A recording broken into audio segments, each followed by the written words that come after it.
સહિતના વિપક્ષોએ આરોપ લગાવ્યા છે જે ભાજપ હિન્દુ મુસ્લિમ રાજનીતિ કરવા માંગે છે તેવા આક્ષેપો લગાવવામાં આવ્યા।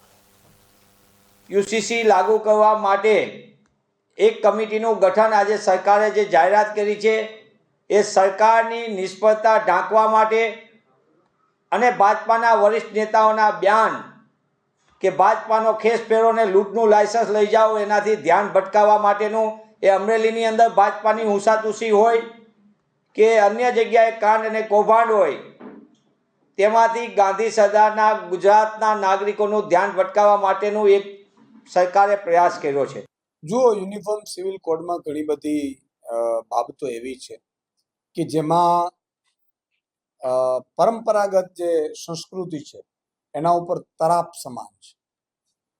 તમે વિચાર કરો, આદિવાસી સમાજની સંસ્કૃતિ હોય, અમારા માલધારી સમાજની સંસ્કૃતિ હોય, આજે પણ અમારા માલધારી સમાજમાં 80% વિવાદ હોય, ઘરેલું ઝઘડા હોય, છૂટાછેડાના કેસ હોય તો એ અમારા આગેવાનો સુલઝાવી લે છે।